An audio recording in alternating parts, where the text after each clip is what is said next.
जय हिंद प्यारे बच्चों। आज हम जो है आपको फिजिक्स में पढ़ाएंगे अन्योन प्रेरण, म्यूचुअल इंडक्शन।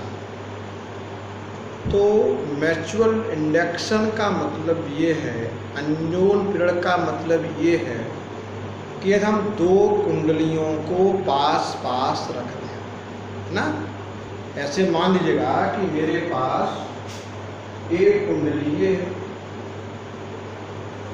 और इसी के पास एक दूसरी कुंडली को और रख दें।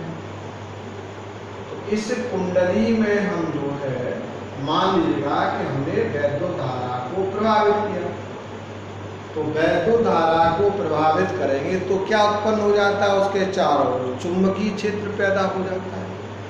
जब किसी भी तार में वैद्युत धारा प्रभावित करते हैं तो चुंबकीय क्षेत्र उत्पन्न हो जाता है। तो इससे ये चुंबकीय बल रेखाएं हैं, ये इस तरह से बाहर निकलती हैं, चुंबकीय बल रेखाएं। ठीक, ये दूसरी कुंडली से भी गुजर रही है।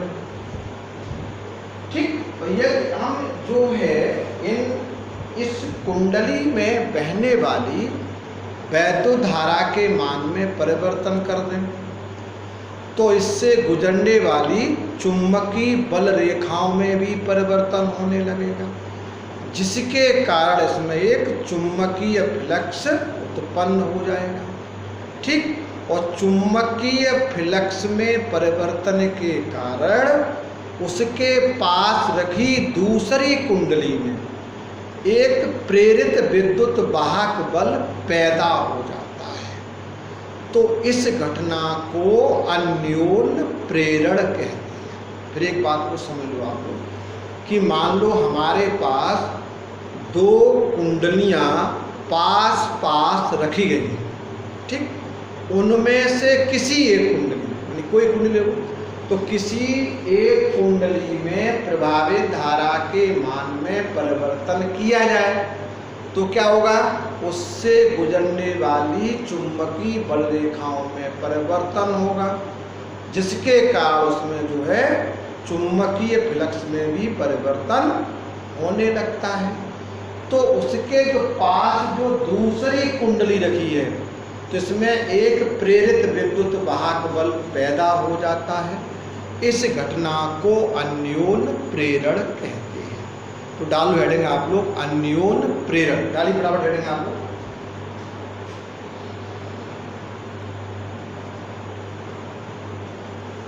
ठीक, तो देखिएगा दो पास पास रखी कुंडलियों में, दो पास पास रखी कुंडलियों में किसी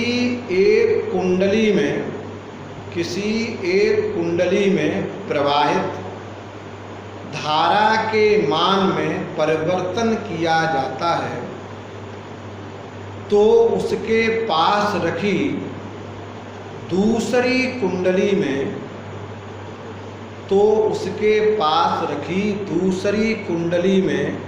एक प्रेरित विद्युत वाहक बल पैदा हो जाता है। इस घटना को अन्योन प्रेरण कहते हैं।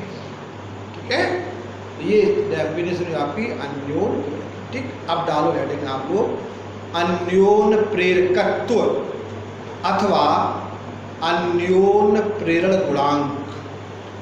अन्योन प्रेरकत्व अथवा अन्योन प्रेरण गुणांक।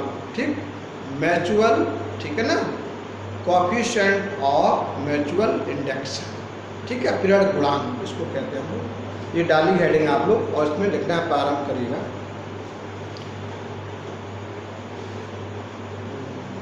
लिखो, माना कि अब दो कुंडली है तो देखो जिस कुंडली में धारा प्रभावित की जाती है उसे हम लोग कहते हैं प्राथमिक कुंडली। ठीक है, और जिस कुंडली के चुंबकीय फ्लक्स में परिवर्तन होता है उसे हम लोग कहते हैं द्वितीयक कुंडली।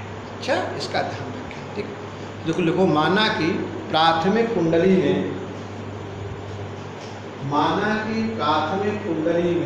धारा I1 प्रवाहित की जाती है। ठीक है, जिससे दूसरी कुंडली में चुंबकीय फ्लक्स में परिवर्तन Φ2 होने लगता है। ठीक, यदि द्वितीय कुंडली में कुल तार के फेरों की संख्या, ये द्वितीय कुंडली में, ठीक है, तार के कुल फेरों की संख्या मान लो N2 है, तो द्वितीय कुंडली से गुजरने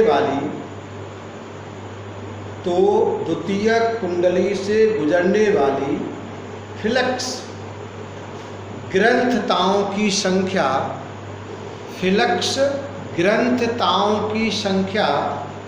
N2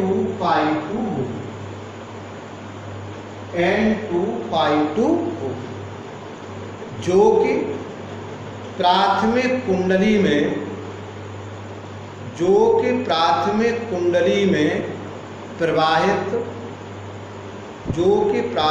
कुंडली में प्रवाहित धारा के अनुक्रमानुपाती होगी। अर्थात N2 I2 समानुपाती I1, या हम कह सकते हैं N2 I2 बराबर MI, ठीक है, या हम कह सकते हैं M बराबर N2 I2 upon I, M बराबर N2 I2 अपॉन I, ठीक, जहां M एक नियतांक है जिसे कुंडली का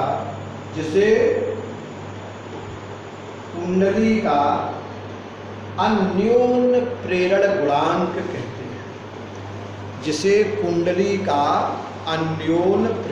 गुणांक कहते हैं, ठीक।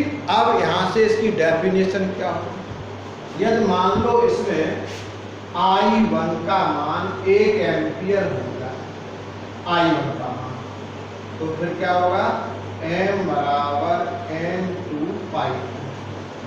तो इसकी डेफिनेशन ये बनेगी, यदि प्राथमिक कुंडली में 1 एम्पियर की धारा प्रभावित की जाए प्राथमिक कुंडली में, तो द्वितीय कुंडली में फ्लक्स, ये द्वितीय कुंडली में क्या है, फ्लक्स ग्रंथताओं की संख्या, ठीक, और ये किसके बराबर है, M के बराबर, यानी जो N2 Φ2 बराबर M, यानी फ्लक्स ग्रंथताओं की संख्या अन्योन्य प्रेरण गुणांक के तुल्य, ठीक। देखो, अतः यदि प्राथमिक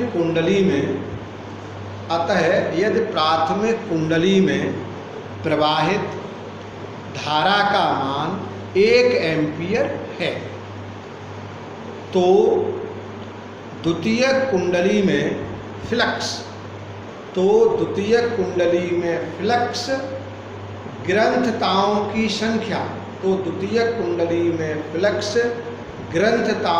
संख्या अन्योन्य प्रेरण गुणांक के तुल्य हो। अब आपको और बातें नेक्स्ट वीडियो में